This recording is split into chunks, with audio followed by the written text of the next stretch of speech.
Assalamualaikum warahmatullahi wabarakatuh dan salam sejahtera untuk kita semua.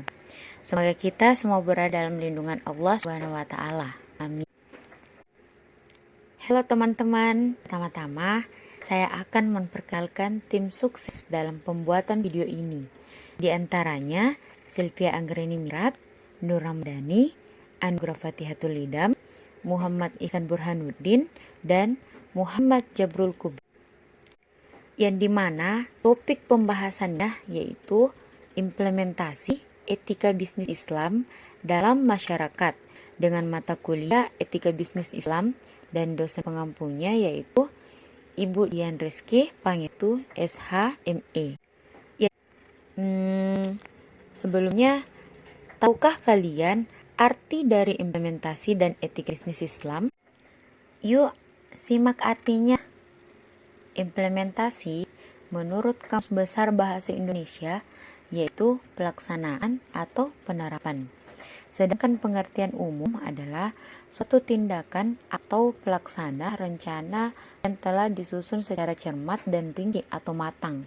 Tak hanya sekadar aktivitas, implementasi merupakan suatu kegiatan yang direncanakan serta dilaksanakan dengan serius, juga mengacu pada norma-norma tertentu guna mencapai tujuan kegiatan.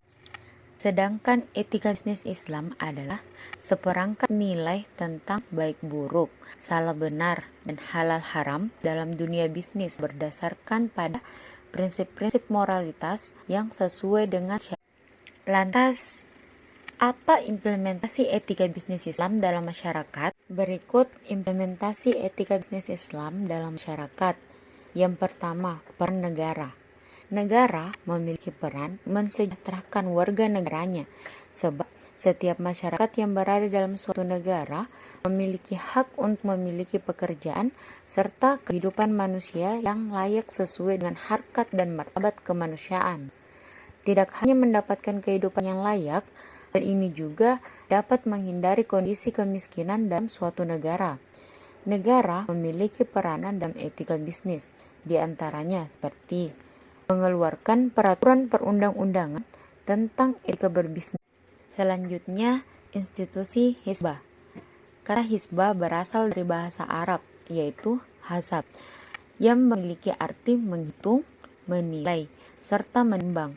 Jadi, Hizbah berarti memberi perintah untuk melakukan kebaikan ketika ada yang meninggalkan kebaikan itu, serta melarang kemungkinan.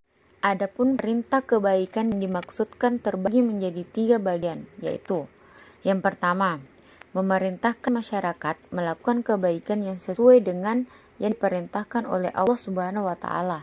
Yang kedua, memerintahkan kebaikan yang berkaitan dengan hak antara sesama manusia. Yang ketiga, perintah yang terakhir yakni memerintahkan perlakuan baik sesuai dengan apa yang diperintahkan Allah Subhanahu wa taala serta hak-hak manusia. Selain ketiga perintah kebaikan yang telah disebutkan pada slide sebelumnya, juga terdapat 3 wewenang yang dimiliki oleh institusi Hizbah, yakni yang pertama, gugatan tentang kecurangan dalam menentukan jumlah timbangan. Yang kedua, gugatan mengenai perlakuan penipuan dalam penjualan atau memberikan barang dengan kualitas yang berbeda atau kadaluarsa. Yang ketiga, gugatan mengenai perlakuan dari pihak yang berhutang di mana ia tidak membayarkan hutangnya, padahal ia mampu untuk membayar hutang tersebut.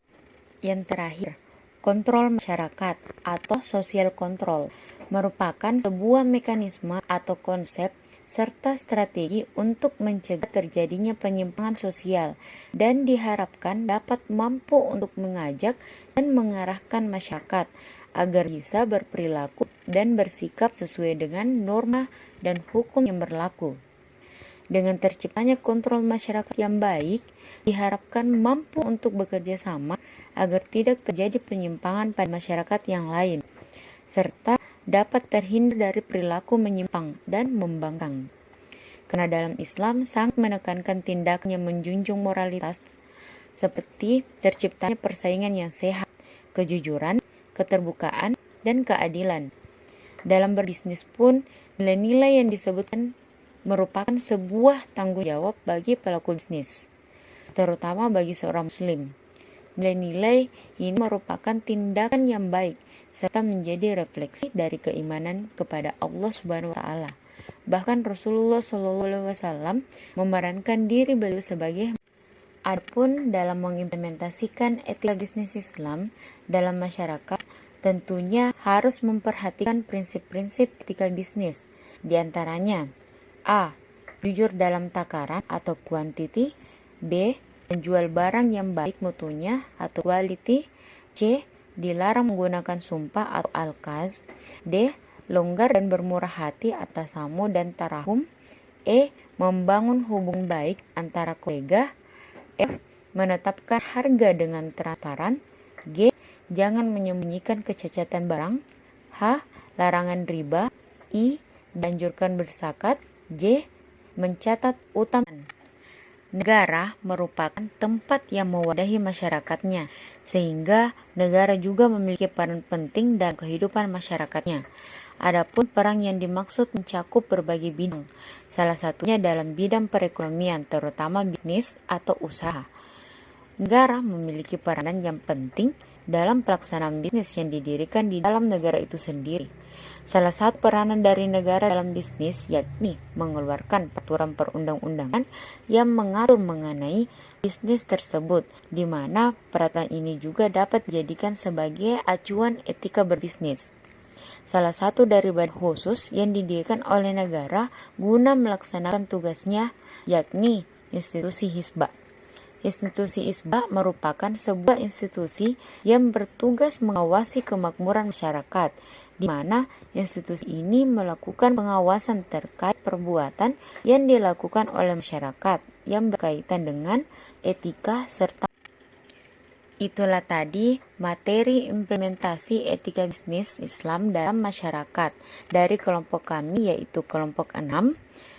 Semoga materi tadi bermanfaat bagi kita semua. Mohon maaf bila ada salah kata, dan terima kasih telah menonton. Sekian dari kami. Wassalamualaikum warahmatullahi wabarakatuh.